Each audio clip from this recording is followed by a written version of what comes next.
Welcome to the Fantasy Baseball Beat, part of the Pitcher List Podcast Network. Thank you so much for joining us. My name is Torres. I'll be your host today, joined by my co-hosts, Mike Carter and Dave Funnel. Gentlemen, how are you? I'm good. Yeah, Really good. it's been a good week. Busy week, but a good one. That was Glad a to high be- pitch, yeah, it must be Glad- really good. Glad to be back. No, it's because I accidentally crossed my legs too hard and I hurt myself a little bit. That's why it was so high pitched. Yeah. All right, so we got a lot to discuss today. We're going to talk about some beat writer articles, talking about Evan Carter, Jeff McNeil. Got a little Pope talk as well. We're going to be talking about some buy low, sell high players. We'll be going over some crazy bullpen situations. We've got a few listener questions, and as always, we've got our mental health minute.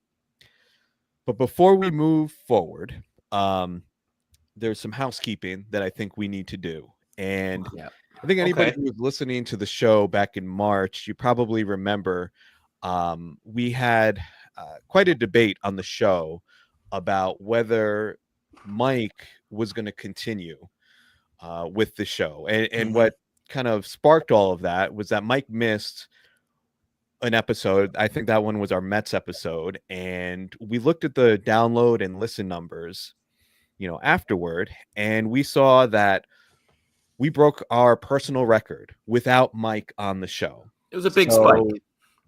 It was a tough decision, but we decided to move forward. Even if that meant we were going to get less listens because Mike is on the show. But now I think we have another data point to look at. And what I mean by that is 2 weeks ago, Mike did, to his credit, he did step up, and when me and Dave were not available to do the show that week, he did a solo pod talking about bullpens. Oh, that was bad.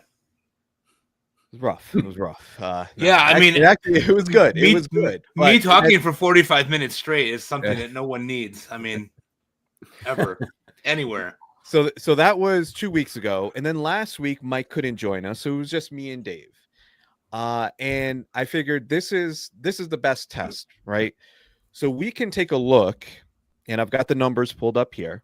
We can take a look at how many listens and downloads we got with Mike's episode and compare it to the one without him. And I think this will be the definitive answer.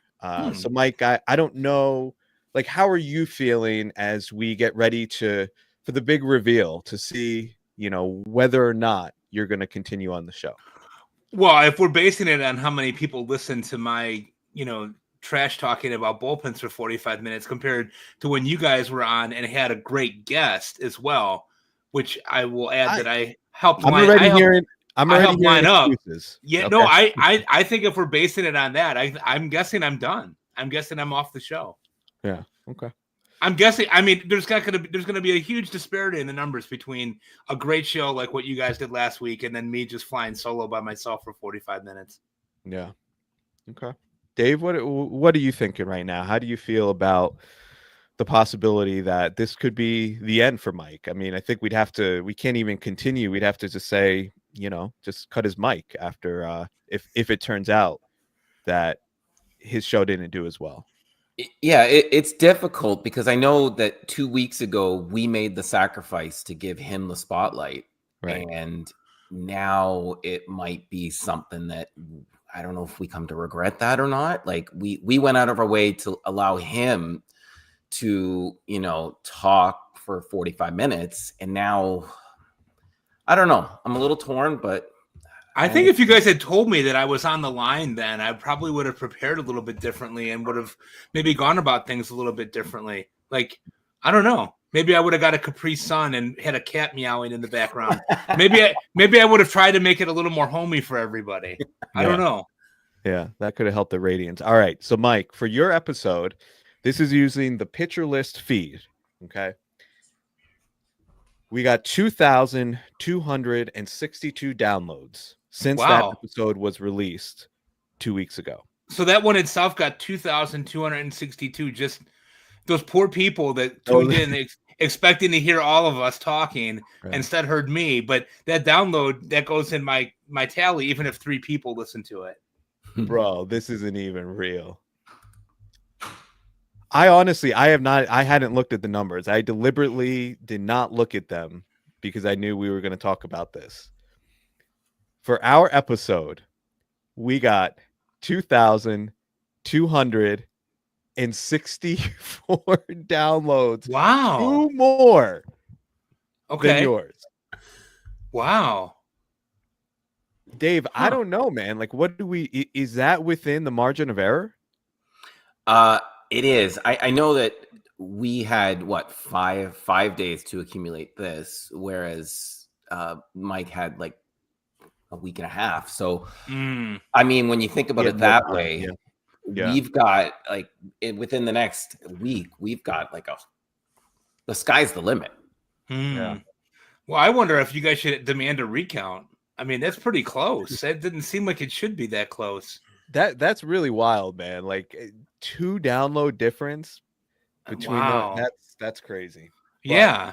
I mean, just right. considering how superior you guys are to me in most things, it's odd that I was even close. I'm shocked that it was that close. All right, because you were that close, and again, I do think that's within the margin of error. We're gonna keep you around, Mike. Yeah. We're gonna Okay. keep you around. I think it's fair enough. You did a good job. I listened to that episode. You did a bang up job there, going over bullpens. We're gonna keep you around, buddy. All right. Okay. Well, that's good. I mean, Yeah, I'm good with that. Yeah. okay. All right. Well, survive another month. Okay. Good We'll stuff. see you until the next time, and we'll Oh. just have to review. We'll have to maybe do a couple focus groups and really talk to our PR people. You know what I'm gonna do next time I'm by myself? I'm gonna light you guys up. It's gonna be great. So what I'm gonna do is I'm gonna secretly, you guys are gonna be like, oh no, I'm too busy. I can't. I gotta work. I've got kids. Blah blah blah. Well, then what I'm gonna do is I'm gonna get like Vladimir Guerrero Jr. or something like that. I'm just gonna get somebody completely out of nowhere to come onto the podcast, and they'll be like, wow, Mike's episode got 10,000 downloads. I wonder why. Oh, that's why. That's why. That's the ticket. Now I just got to find a superior a great guest. Yeah. that we've never had. And all of our guests have been great. I don't mean it that way, but I mean like get a big huge name, and then I'll just do that myself, and I'll be like, hey, Chris and Dave, it's so sad that you guys couldn't make it. Look who I got on the show. Well, you're going to need to do that because I'm not going to be as lenient next time. I see. All right. But anyway, let's get into some beat writer articles. And we're going to start with an article about Jeff McNeil, who has been red hot lately. He, had another couple home runs this week, had a great series in Coors Field. And there was an article by Tim Britton of The Athletic with winning hit. Mets Jeff McNeil keeps showing off new offensive identity. And it starts out by talking about the adjustments that McNeil made in the second half of last season. Mm-hmm. McNeil was, as many know, a contact, a high average guy, a guy who could put the ball in play, almost like a poor man's Luis Arias, right? Not a lot of power. I think a lot of people had even written him off. I mean, he was, last year was 32, was losing playing time. I know he wasn't even on the fantasy radar at that point. And then in the second half, he just made an approach change that I think has dramatically changed who he is as a player. In the article, he says, quote, I'm just trying to hit it hard, nothing like revolutionary here. But, he says, I'm not trying to guide the ball out there. So I think, he had that great contact ability. And that was his calling card, right? Was just to put the ball in play. But it's very obvious now that he's taken this approach where he wants to put the ball in the air and put it in the air to the pull side, which has dramatically improved his power output. Mm-hmm. Now, this is a wild stat, guys. I couldn't believe it when I looked this up. Since the All-Star break of last year, McNeil has the 13th best OPS in all of MLB. Now, this is a minimum of 200 plate appearances. He has, He has almost 300 plate appearances since that time. So it's less than a lot of other Yeah. Mhm. players, but still, like, he's in company with like Alonso, Freeman, not too far behind Yordan Alvarez, like, like big superstar players, and then all of a sudden you see Jeff McNeil in there. Mhm. It's pretty shocking. And I mean, what he's doing, so he's really just carried over what he did at the end of last season into this season. He was injured at first, but now he's hit his stride. He started 10 straight games, bouncing back and forth between second base and center field. The bat speed for him is up almost 2 ticks this season compared to last. Last season was at 68.8. This season it's at 70.6. He's got more walks than strikeouts. Fellas, I've laid out the case for Jeff McNeil. I mean, I you know my answer at this point, but he's only 28% rostered in CBS right now. Do you think that number should be significantly higher? I do. I like the changes that he's made, and I always like to look for these types of changes in players because I like when they become aware of who they are and what they should be doing. One of the parts of this article that I liked was that he realized that he was hitting pitches that weren't ideal. He said he was hitting pitchers' pitches, but now he's just waiting for those fastballs, and that's a good decision-making process there to know when to swing and what to swing at. So I really like what he's doing. I don't know if this is just a hot streak or not, but like you laid out a pretty good case that since last year, this would be quite the hot streak if it was just a hot streak. My only worry with him is that I know he's good when he's healthy. I just don't know if he can stay healthy. Mm-hmm. He had the torn UCL. He had the oblique.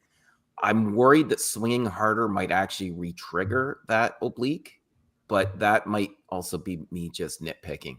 That's Dave being Dave. Yeah, Exactly. Yeah. It's a Dave thing. So overall, though, I would take a chance on him, and I'd ride it out for as long as it can go. Mike, rest of season. I had someone ask me this question a couple days ago on Twitter, and I gave an answer that I kind of regret now. But I'm going to ask you. He asked me, rest of season, would you rather have Jeff McNeil or Royal second baseman Jonathan India?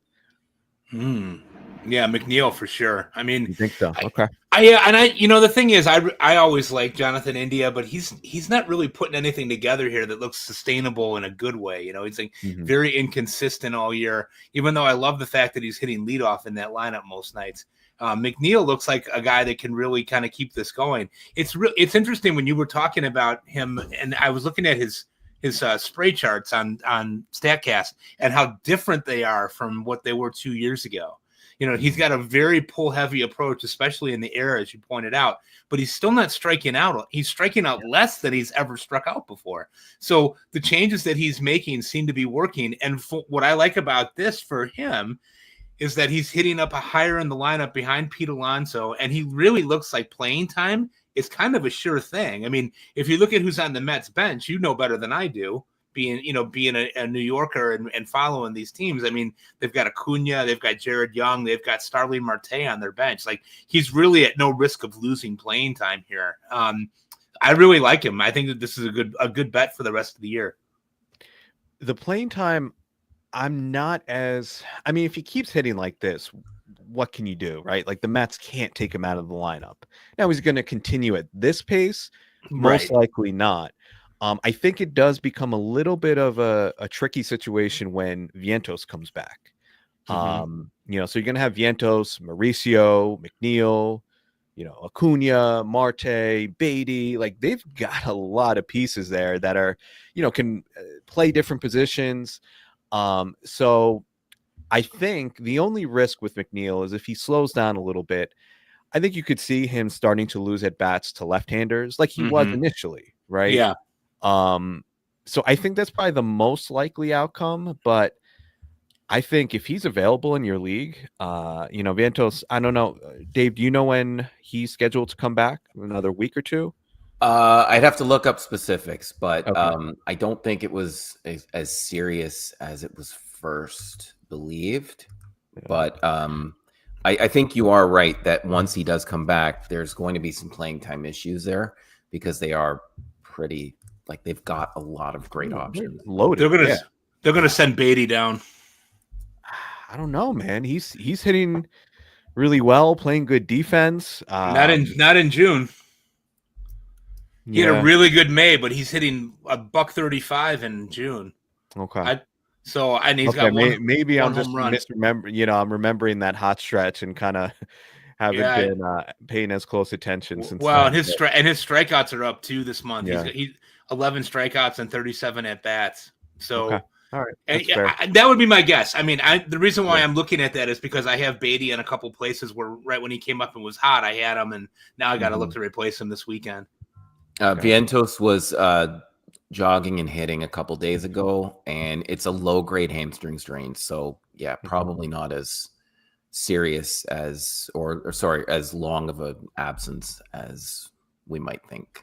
Yeah. So, but I think just one last, and then we'll move on. But I think McNeil is a pickup in 12s, just to kind of ride this out and see where it goes. I mean that's such the change in approach to going very pull heavy in the air. I think a lot of like that can fly under the radar for a lot of people when someone makes a swing change like that. And just to give you stats to back that up. He's hitting the ball in the air 44% of the time and pulling it 52% of the time, or 53% of the time, rather. So, obviously he doesn't have the greatest raw power, probably below average raw power, but when you can consistently get your swing in that plane, you're gonna do damage, which he certainly has been doing. But let's talk about someone else who's been doing damage over the past week, and that's Evan Carter.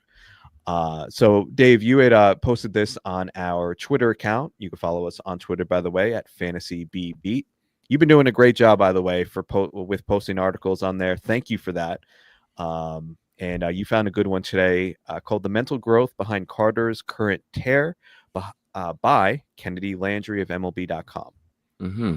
Yeah, and what I know we talked about McNeil and the changes he's making, but I also like it when players make these mental changes and awareness. And so it talked about how Evan Carter, he felt like he was on top of the world at the end of 2023. He was a playoff hero. He was so young. And he thought maybe he might have been a little full of himself. So he struggled to start in 2024. And then he had a lower back injury, which turned into a stress reaction. And then that ended up costing him the season because it needed an ablation procedure. So for him, it was pretty much a humbling experience. The whole season was just a disaster. And then when he came back, he admitted that he was trying to do more than he should have been or is capable of doing. He was just getting ahead and just not doing what he should really be doing and who he was. And then he admitted he was also down on himself because it was just one thing after another, and he even questioned his future. But now he's back. He's having fun. He's being himself, and he's in a great state of mind. He's looked fantastic since he's come back. And the most impressive thing for me is this kind of mental maturity, and he's just 22 years old. Mm-hmm.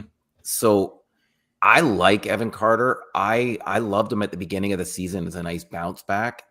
I love what I'm seeing right here, and I don't want to say the sky's the limit for him, but man, he is looking really good, and he's igniting this entire Rangers team right now. I like this optimistic Dave. I mean, the sky's the limit. You've already, I see a new side to you, Dave. This is wonderful to see. Usually you're the angel of death telling us about all the injuries. And so this is great. But Evan Carter just seems like that classic post-hype breakout guy. Remember, this was someone who was a top, depending on what you look at, but like a top 20-ish prospect, right? Fangraphs had him a top 13 prospect in all of baseball. Mm-hmm. And I think a lot of us, myself included, have kind of forgotten about him. I didn't even consider him once during draft season. The injuries, the back stuff. I'm like, I don't want to mess with a guy with a bad back at 22. That just doesn't sound good. But he, let's see if he could actually stay healthy. but this has been a really nice stretch for him. Hit another bomb today, a stolen base. So he's giving you a nice power speed combo. I put this here, and at first it sounded silly, but then when I looked at the rest of season projections, it's actually closer than you may think. My question to you, Mike, is Evan Carter or Roman Anthony rest of season? Oof. Boy, that's a really tough one. Wow. I'm gonna stick with Carter on this one, I think, just because he's got a little bit of a track record, and I feel like we have a little bit of a roadmap of what to expect. Although I will say this, I did have the Roman Anthony's debut game on in the background while I was doing stuff the other night, and he looks like he belongs. I know that he's only gotten one hit so far, and he looks like a baseball player, if that makes any sense. But I'm going to take Carter just to err on the safe side here. I think Anthony down the road is going to be an absolute superstar, but I don't know what that's going to look like at age 21. Hard to know. Yeah, and you're probably partial to the last name as well. I get it.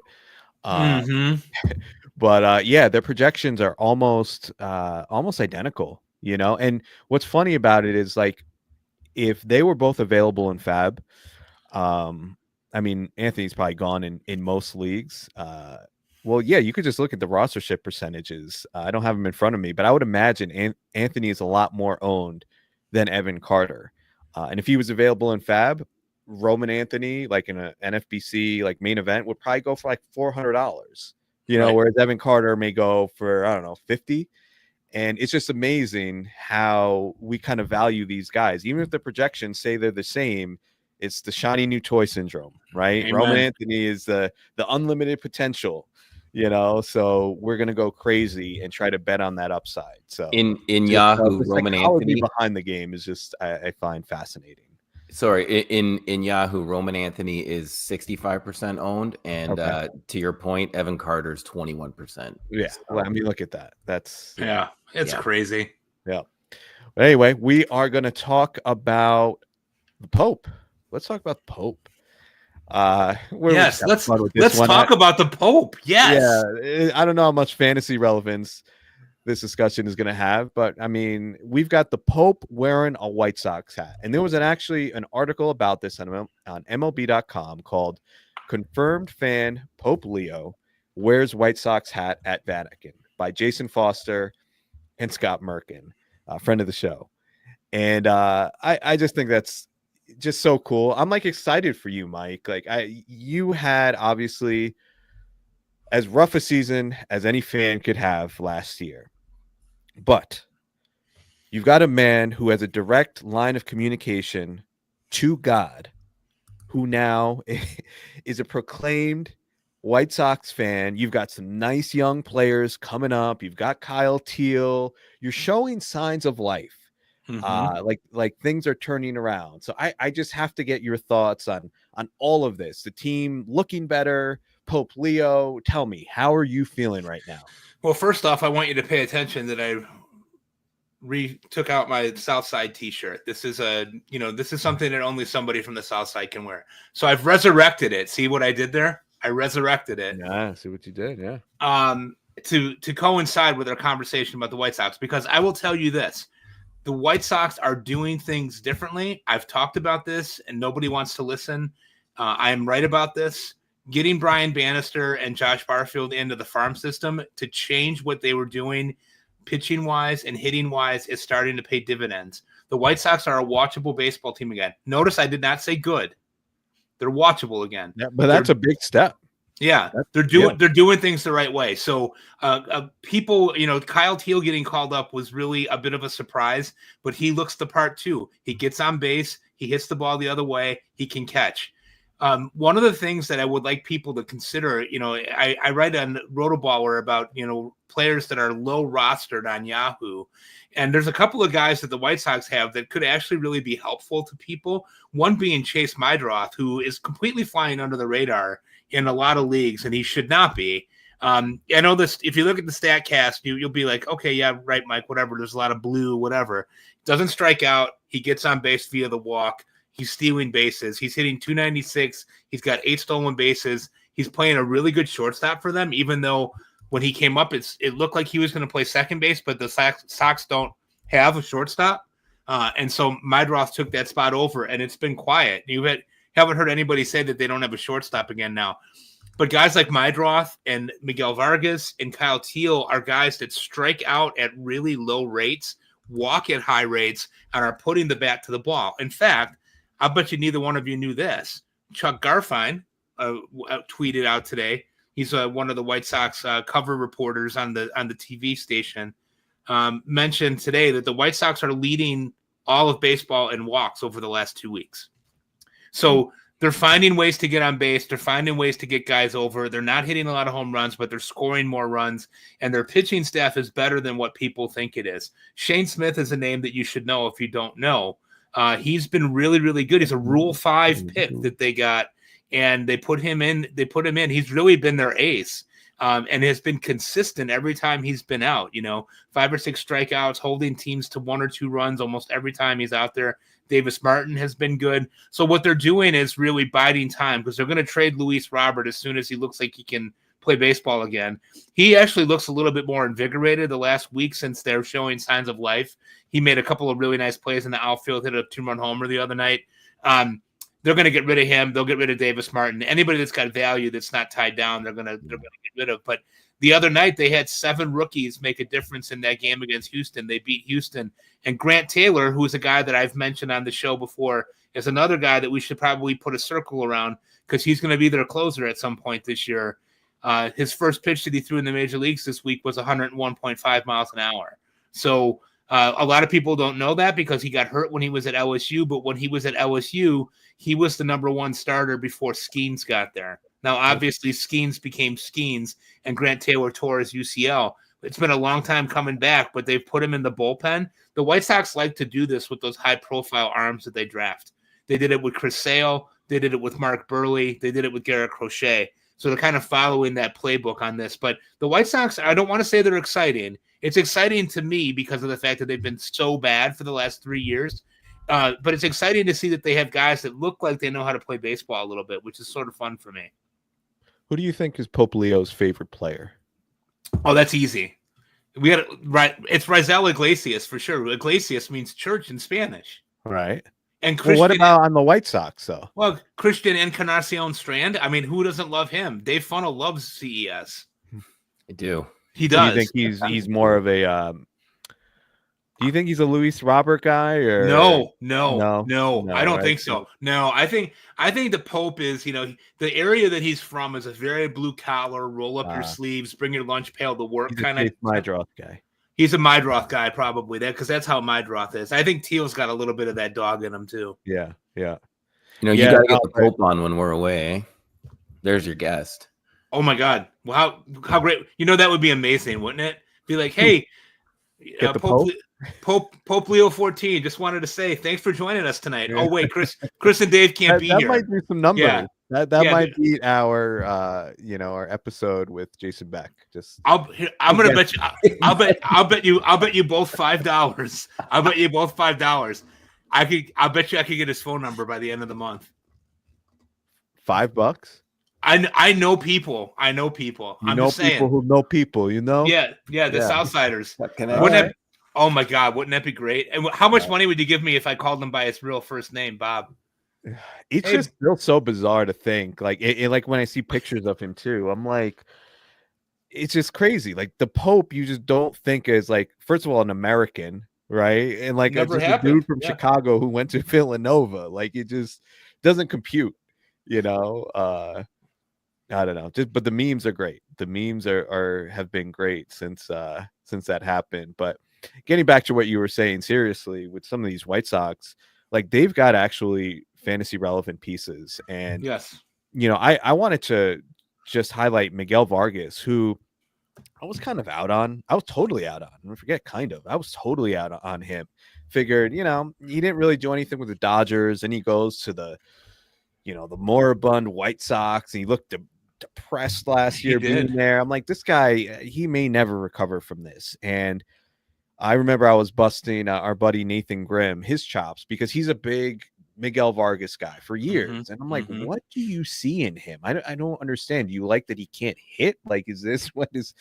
But I mean, I've been completely wrong. I already told him I'm taking the L on that one. If you look at all the underlying stats, he's another. We were talking about pulled fly balls before. He's hitting the ball in the air probably a little more than you'd like, a 56% rate, which can hurt the batting average, but he's pulling it in the air, and the pull rate is at 41%. So that's a nice combo right there. So he's another guy who doesn't have great raw power, but if he's pulling the ball in the air like that, he's going to I think be an asset in that category. He chips in some stolen bases.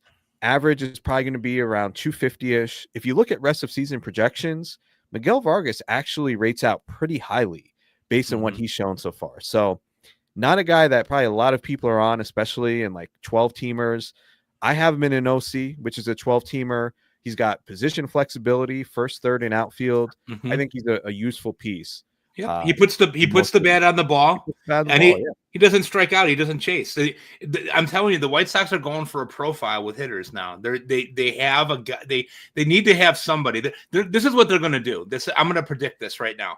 They're going to let these guys play all year and pray to God that none of them, and you have the Pope pray for us that none of these guys get hurt. They'll trade a couple of spare pieces that they have that, get something for them. And then in the offseason, they're going to surprise everybody, and they're going to sign some big hitter. And you're going to go, oh, wait, that totally makes sense. Like they're going to try to get somebody that can bop a little bit, right? So they got these guys that can get on base, but what's missing is that thumper. They need they're not going to get a guy like Alonso or Tucker, but a guy that can hit like that is a guy that they really could use, and they don't have it in the system, not yet. I mean, Braden Montgomery could be that guy down the road. I mean, that guy looks like he's going to be a player, but he's still a young man. They need somebody in there that can kind of come in there and thump in the middle of that lineup.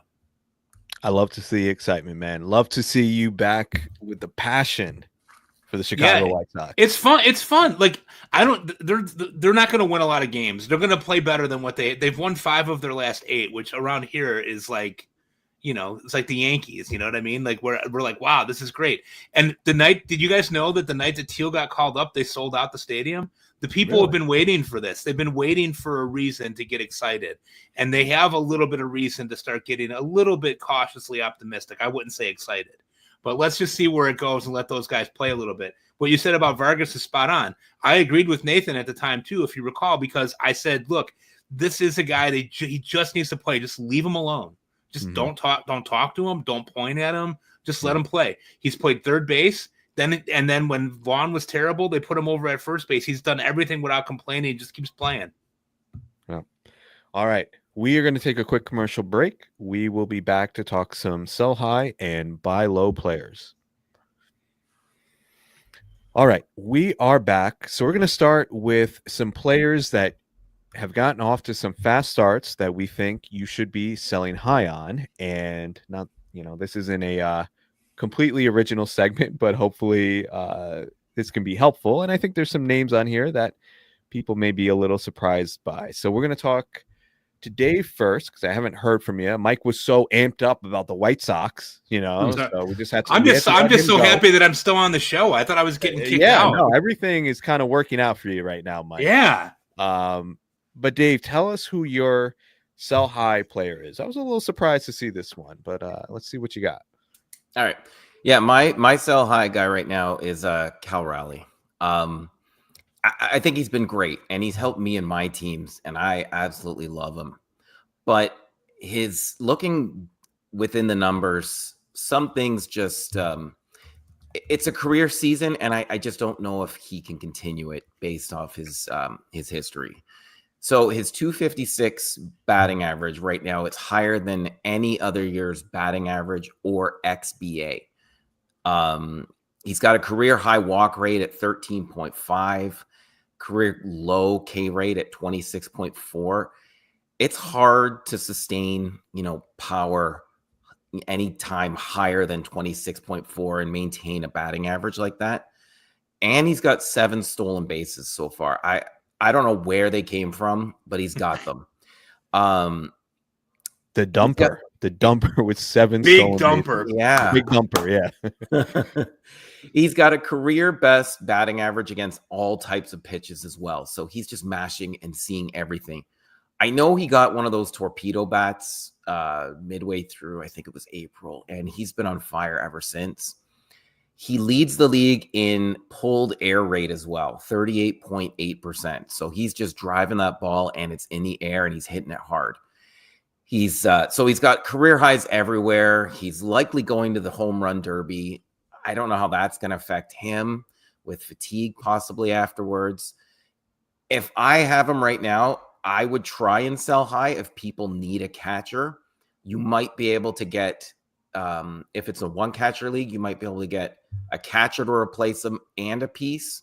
Or if you're in a 2 catcher league and you can afford to, you get another catcher and something else to help you up. But I'd be looking to sell high right now. I just don't know how long these career numbers can sustain themselves.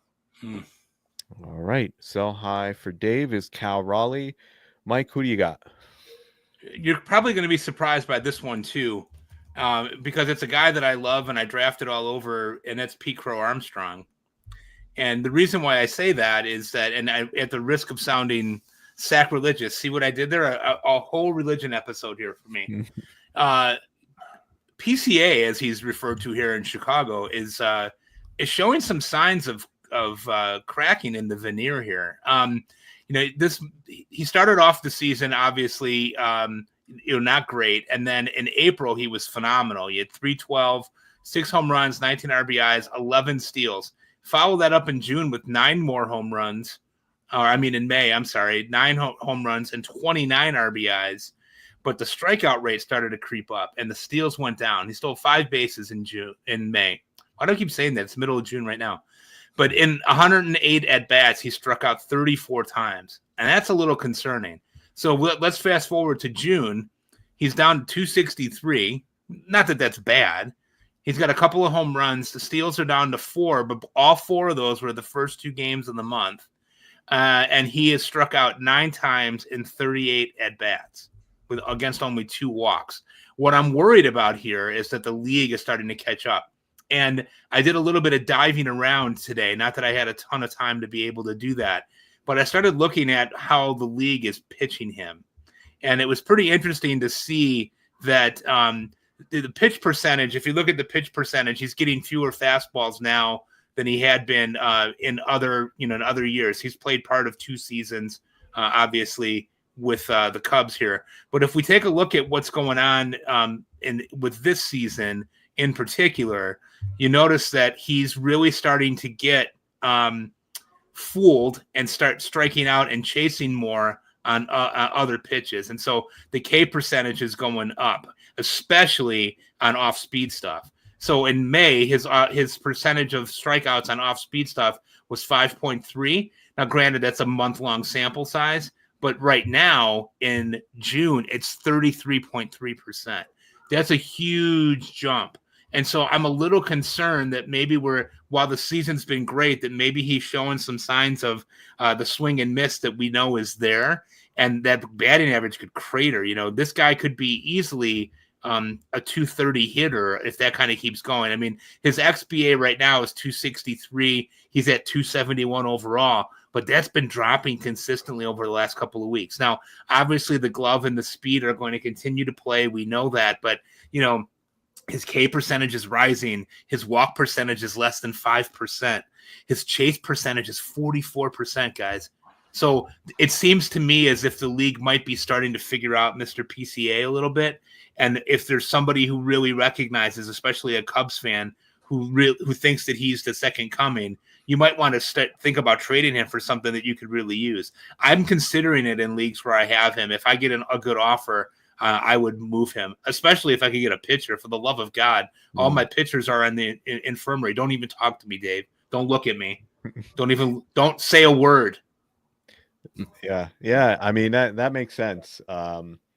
He's got a lot of name brand recognition right now, a lot of hype.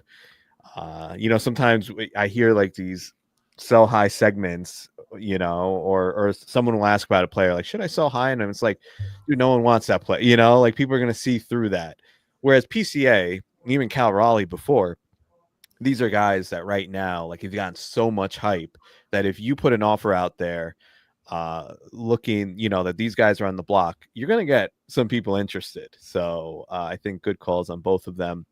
I think another guy, the one that I chose, not as quite as big name value as the other two, but I think has gotten a lot of hype, and that's Jacob Wilson. I think a lot of people are starting to notice what he's doing, and putting up an amazing average. But we kind of everybody knew the hit tool was there, right? Another guy who we kind of thought, hey, he's Luis Arias. Everybody we compare to Luis Arias, who's, who hits for average and not much else. But he's been surprising in terms of his overall production, giving us 8 home runs. And let me just double check the stolen bases. If I'm not mistaken, he's got 5 stolen bases. So giving you more category juice than I think most people expected to go along with that 366 average. But I really do think the power is a little bit of a mirage. He's got the 8 home runs on only 7 barrels. So usually it works out that your amount of home runs is about 50% of your barrels. So for 8 home runs, he should have, on average, like 16 barrels. Right. Usually that's an indication of pretty good luck. He doesn't have good raw power. I mean, max EV is 108.5. According to StatCast, his hard hit percentage is only 26%. So there's nothing in the profile that indicates all of a sudden he gained all this power. So I think we're going to see a big downturn there. I think the average will still be there, but I don't think he's going to be a 366 hitter. So if he hits, 300 the rest of the way, but doesn't give you much power. He's also dealing with a little bit of a hamstring issue right now. Has never been a guy that stole many bases. So if he slows down there, I think he really could be just an empty average moving forward. And I think given what he already has done so far, you could get more for him, if you offered him in a trade right now. So that is my sell high. But let's talk about some buy low players now. And I'm going to circle back to Dave. Who do you got as far as a player that we should be looking to acquire right now? Right now, I'm looking to buy low on Josh Lowe. Is it Lowe or Lau? Lowe, right? Lowe. Get confused. Yeah, Brandon Lau, Josh Lowe. Yeah, right. Yeah. That's okay. Right. So right now his stat line, it's very underwhelming. It's 3 home runs, 4 stolen bases, 239. But he's still under 100 at bats, and this is for a guy who missed all of spring training. So some stats that I do like, some numbers that I like, on the road he's hitting 262 as opposed to, I think it's like 200 or something at home. The Rays are going to be on the road a lot this summer because of the schedule finagling that the league did because of the weather there. His XBA right now is 286. And if he qualified, that would put him in the top 20 of XBA differences. So a higher XBA compared to his lower batting average. Last year, he missed time. He still finished with 10 home runs, 25 RBIs. Stolen bases and a 241 average, which wasn't bad. A year prior to that was what we thought was his breakout, 20 home runs, 32 stolen bases, 292. He's got the lowest K rate and the highest walk rate of his career. He's going to cost you nothing, I think, in a trade because people might look at his stats and want out. So I'd be trying to buy in and see if you can catch lightning. All right. Dave's got Josh Lowe as his buy low. Mike, who are you targeting in a trade right now? I really like Corey Seager. I always have liked Corey Seager. And if you look at his stats right now, there were some funny tweets that were going around today about the Rangers scoring 16 runs and people thinking that Corey Seager finally broke out. And he didn't. He was 0 for 3. But here's the thing. If you look at Corey Seager's StatCast page, you'll be a little bit surprised. The top half of it is all blood red. And he's got some blue looking further down, but he's hitting 238 right now with 6 home runs and 159 plate appearances, which is very meh. But if you look at what he's supposed to be hitting, his expected batting average, I haven't found a difference this high in a long time. his expected batting average is 296. So there's definitely been some bad luck there. This is a guy over the course of the last few seasons that's hit 30 home runs consistently with a really high batting average. He's not going to help you with steals. We know that. He'll help you in OBP leagues for sure. He's going to score some runs.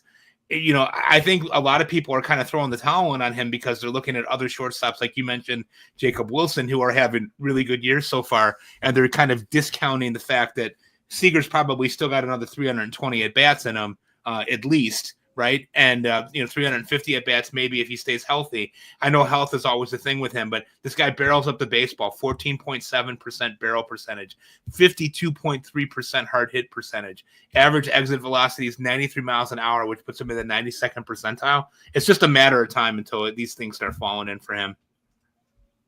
All right, Corey Seager, buy low for Mike. My guy is Brenton Doyle. Now Brenton Doyle has gone through some awful personal issues off the field. And, when I saw he was batting under 200, I'm like, okay, it makes sense. Like this guy, sure. For those of you who don't know, him and his wife, I believe, had a miscarriage, and you could imagine like that's going to impact your play on the field. So I kind of just chalked it up to that. But then when I looked deeper at the numbers, Brenton Doyle pretty much has displayed the same skills that he did last year. The guy has just been getting super unlucky. Right now, actually, he's gotten the batting average up to 208. Expected batting average, however, is 247. Mm-hmm. He's hitting the ball still. Last season, it was 37%. This year, it's 38%, according to Fangraphs. Making good contact, 87%. Zone contact percentage. His expected slugging is 424, whereas actual slugging is 335. So he's due for some major regression there. I really think this is a guy that once, luck starts going his way, he's going to be a legit 5-category guy. I know the Rockies aren't the best lineup, but still you're getting half of your games in Coors Field. So this is someone that I think is probably, you could probably get pretty cheaply. And just to drive the point home, if you pull up his rest of season bat X projection and just plug that into like an auction calculator, he comes out as the 51st overall player, not just hitter, overall player rest of season based on his projection, which is 14 home runs, 16 stolen bases, a 260 average the rest of the way. So I'm not saying that's gospel, but I think it's a good indicator. And, I'm pretty sure you're not going to have to pay the price of a top 50 player if you're going out and trying to acquire Brenton Doyle. So we will leave it there for that segment. We're going to take a quick break, and then we're going to be back with some bullpen talk with Mike. All right. We got the man. This is partially why we had to keep you around. I mean, you are the bullpen guy. We need your expertise, especially. I mean, it's every year is crazy with bullpens. I mean, it's the nature of it. Of course, there's been, a lot of madness this year. So I want to help our listeners get out ahead of things, though, because we know the ones that the closers that have lost their job. But what I want us to look forward, and I'm going to ask you, who is the next capital C closer that you think, Mike, is going to lose his job in the near future? I think it's Raisel Iglesias if he hasn't already lost it anyway. I mean, I think the only thing that really saves him there is that they don't really have anybody else that they feel comfortable using in the role. I mean, if you go back to last weekend, Iglesias has only pitched once this week. He threw 8 pitches on Monday night, and that's it. His ERA is 6.5. His strikeout rate is a fairly paltry 24% for him. He just doesn't look like the same guy. He's really struggling to be able to locate his pitches. He's still got really high chase percentages, and he doesn't walk a lot of guys, which is sort of saving him. But it's really been ugly. They used Pierce Johnson last week in a couple of an attempt to try to get a save on Saturday, and he of course blew the save and lost the game. So I think there is kind of an interesting situation because the Braves are really disappointing, and their bullpen doesn't really resemble anything that we're used to seeing from them. Dylan Lee is a guy there that could get an opportunity, I guess. He's probably better than Pierce Johnson, although Pierce Johnson has experience. Aaron Bummer is there too. He's had some closer experience. I don't know. This team just looks like they're really in chaos right now. So if I had to pick, I would say Iglesias for the next guy to fall out. I feel like that's such a motley crew, man. Like those guys you just named. I can't imagine, like, unless Iglesias, I don't know, like maybe they take him out of the role. I mean, what do I know? But maybe they take him out of the role for a little bit, but I just can't imagine like Dylan Lee or Aaron Bummer becomes like a capital C closer if Iglesias is healthy. I don't know. Maybe he's pitching injured and we'll find out that there's something going on with him, but it is ugly in Atlanta, and Craig Kimbrell couldn't even save them. Right. That's in one game. All right, you had one other one here. Who else you have as someone who you think is going to lose their job? Philadelphia, for a team that is really playing pretty well for the most part, really has a bit of a mess of a bullpen too. I mean, they want Jordan Romano to be the closer, but he really doesn't seem to want the job. He keeps trying to hand it off. He took a loss last weekend, and then on Wednesday night, Matt Strom blew another save, and then Taijuan Walker blew another game the next night. So they've got a lot of problems there, and they don't really have a clear-cut situation. I mean, with Alvarado on the restricted list, Orion Kerkering is a guy that's there, but he really doesn't look like he's a closer at this point. They really use him a lot in that setup role. Rob Thompson uses him all the time. So they might be stuck with Romano and Strom and trying to kind of sort through it, but neither one of them have been really great. I mean, Strom's been better than Romano, but Romano just looks lost. I mean, he'll have one outing where he's dominant and gets 3 outs on 8 pitches, and the next time he can't get anybody out.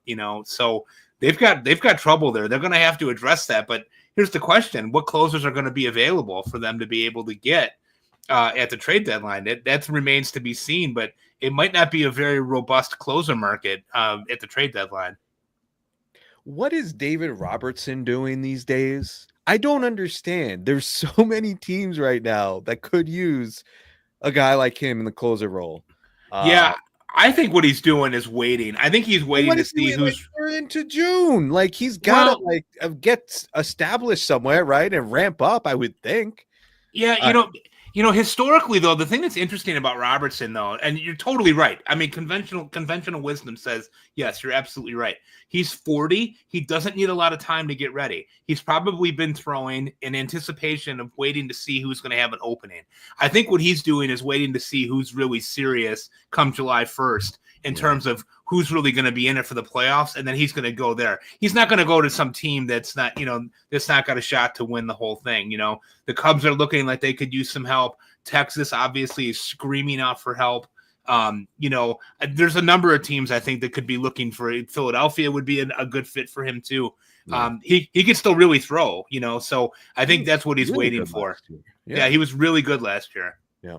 All right. Yeah, that's just driving me. Like, every day I'm like anticipating that notification, like David Robertson signs. And it's just, I've been waiting on that for now, 3 months. And it's just like, okay, I guess maybe he's just comfortable and he's just like, screw it. I'm chilling. But all right, we're going to leave it there for baseball stuff. We're going to go to our final segment here, which is our mental health minute. Anybody who's listening for the first time, this is where we spend a few minutes talking about anything mental health related. Sometimes we bring topics. Sometimes we talk about personal things that we're doing to maintain our overall wellness and physical and mental health.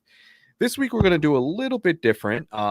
And, all 3 of us are dads, and, we talk offline about things going on with our kids. And I think, I imagine there's a good percentage of people who listen to the show who are also parents. So we're going to spend our mental health minute this week talking about some challenges that we have faced recently as parents and basically how we've been dealing with them. So I'm going to toss it to you first, Dave. And again, if you could just tell our listeners something that you've dealt with as a parent and kind of how you've been able to overcome that or manage it recently.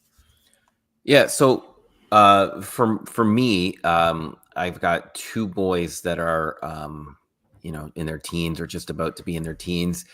And an issue that I've had recently is just knowing when to intervene, meaning when they have problems or situations, or even when they have priorities that they're ignoring, it's when to intervene. Do I, hold their hand the whole time and show them how it's done? Or do I let them try, fail for a bit, then figure out a way that they can, work it out themselves and learn that way? So it's been pretty difficult because I've got two different boys who are completely different. I've got one who's in high school right now, and he's got like this big workload of exams and assignments coming up over the next 2 weeks. And I kind of let him have his time last week to see if he was able to, do what he was supposed to do.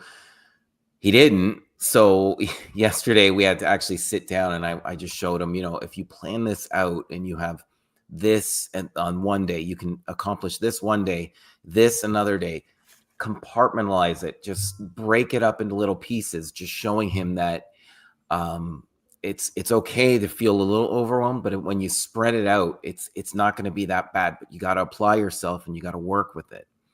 And then my other child, he's got ADHD and he's got ODD. So getting him, with responsibilities and with branching himself out there and, making friends and keeping friends, he doesn't want to do anything. He likes to be home. He likes to be with us. But, I've signed him up to be some leader in training at some camp for the summer. So for four weeks, he's going to be out there with little kids and playing. And he hated it at first last year, but then he had the time of his life. But then getting him to do it again this year has been a challenge. But I want him to branch out, and I want him to, find friends on his own.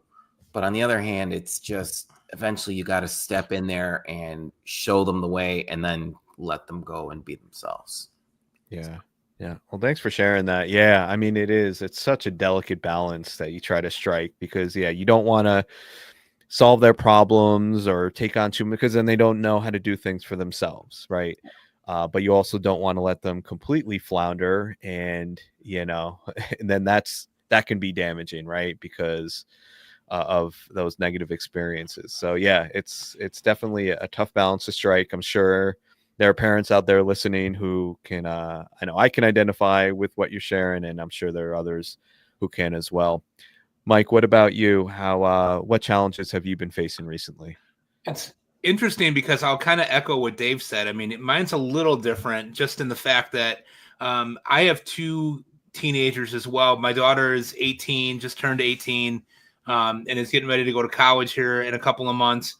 And my son Jack is, graduated from 8th grade and getting ready to start high school journey here in a couple of months. And so we've got two at different ends of the thing, both starting something new. And for me, the hard part has been balancing their need for independence and allowing them to explore some things on their own, with my parental instinct to constantly protect and constantly solve problems. That's my job on a daily basis. Right. I solve problems. I've been doing it for a really long time. The problems come across, I solve them. But when you're talking about your children, you have to be able to give them the tools that they can use to be able to learn how to do some of the stuff on their own. So, for example, Ellie had orientation at University of Illinois yesterday. So we drove down on Tuesday night. We're down there all day yesterday. Of course, it's the one day of the summer that it chooses to be 92 degrees, and I'm sweating like a hog, like I invented it. 92 degrees is not. Yeah, not no. Several costume changes for me throughout the day. But my point in bringing that up was, the old me would have been like, okay, we're going to go get you registered for your classes. We're going to meet with the advisor, and I would have done it with her. And then they have it set up in such a way that you can't do that anymore, right? They're in college now. They have to take care of the stuff on their own. So my idea was, hey, let's go learn about how to ride the bus. Let's go check out the dorm and do these things. But I have to let her do those things. I have to let her kind of figure those steps out. Like, she had a situation at work last week where there was a mentally ill adult who was sort of stalking her and another girl at the library where she works. And my first temptation is to go Denzel and Equalizer and go in there with the fungal bat and just start taking names, right? Like, that's what I want to do. because I want to go down there and I'm just like, I'm seeing red and I'm going to go take care of it. However, she's an adult. So she needs to learn how to deal with the reporting of that and talking to the police and the steps that you take to do that. I can't do that for her, because if I do that for her, then I'm undercutting her and not allowing her to have that experience and learn from that experience about what there is to take from it. Same thing with Jack. Jack next week, you know, you guys know this because we talk all the time, but Jack has life-threatening food allergies. He's EpiPen dependent. So like when we go to a baseball game, we can't sit someplace where they have peanuts, because I could kill him. Right. So he's going on this camp out next week with the Boy Scouts. Granted, a bunch of people that we've known for 5 or 6 years. I trust them clearly, but we're letting him go and manage his own food on that journey. Have talked to the people that are involved, the people that are working at the camp. It's up in Michigan. He's 4 hours away. This is a huge leap of faith for us, right? Mm-hmm. Like, and so I have to learn, like, if it were up to me, I would probably be not camping, because I'm not sleeping in a tent at 51 years old, but I'd be in a hotel nearby, you know, if he needed me for something, and I would probably just waste a week. He has to learn how to manage this, come hell or high water, no matter what the consequences of that might be, because I won't always be there to protect him. You know how hard that is for somebody like me that's type A and a control freak to let my kids do that, especially when you know that they're about to mess something up. You got to let them do it, because that's the only way they're going to learn. If I save them from everything, they're never going to pick up on it. So that's really been where I've been the last few weeks. And that letting go, it is really hard for me, because I look at my kids. I look at Ellie. I don't see an adult. I see her. She's 5 in my mind. She's not 5. You know, she's about to go out there and make a life on her own. And I don't know how much of a part of that I'm going to be moving forward. You know what I mean? That's really, really hard, because I've put everything into my kids, everything. And so to prepare them now, the question that I'm asking myself on a daily basis is, did I do it right? Have I done enough? And I guess that will remain to be seen, but that's the joy of life, isn't it? Like, that's the joy of living, is we just don't know. We don't have answers to those questions, and we won't have data on that for a few years, right? It's like, what's the StatCast data going to tell me about my kids in 5 years? Unfortunately, we don't have the StatCast. Yeah, we don't. Parenting. Yeah, and so there's no roadmap for it. There's no guide for it. We've just all kind of got thrown into it and did it, you know, and it's been the pleasure of my life to be able to be the parent to those 2 kids, because they're amazing, but it's really hard to let go. Yeah. Well, I'm going to be leaning on you guys, because this actually was kind of what I wanted to talk about as well. My kids are younger than yours. My daughter is 9. My son is 5. And what I was going to talk about was, you know, just my daughter. Like, my daughter's always been very mature for her age. Like, she's just always, like, she's got an old soul. Like, everybody's said it since she was really little. That's how I was too as a kid. So she's very similar to me. And you know, she's 9 years old, and I swear she's 9 going on 16. And it's been she's in 3rd grade now, and it's been a huge leap for her developmentally this past year. And some of the things that she's coming home with now, talking about, and you know, like, things her friends are into, and you know, I'm hearing stuff about boys and all this stuff, and I'm like, whoa. I was not ready. Like, you were a little girl playing with dolls like yesterday, and now you like want to put on makeup, and you know, you're talking about boys. Like, what just happened? You know, all of a sudden you've got Doja Cat living at your house. That's great. Yeah, like, oh, she's talking to, she has all, like, you know, the slang now, like all these. Oh, slay. Have you heard? Slay is the new, like, all day, baby. Slay all day. Yeah, I had no idea, but now it's like, you know, part of her lingo. Like, it's just crazy. I'm having a tough time with that, to be honest.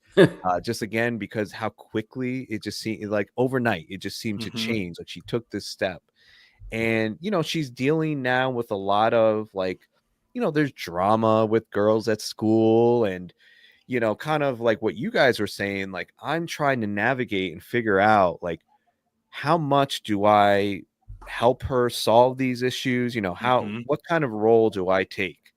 And the other night, and I'm kind of like you, Mike, like, I'm a problem solver. That's always been the type of person that I am.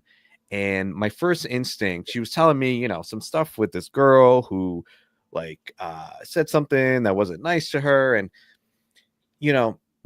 my first instinct was, and she had like all these stories and she kept bringing up. And like, at first I was trying to help her. Then I'm like, okay, I just need to take a step back and like take it easy. Cause like, we're not going to solve all this overnight, and she Right. needed to go to bed anyway. So I'm like, all right, we got to put an end to this.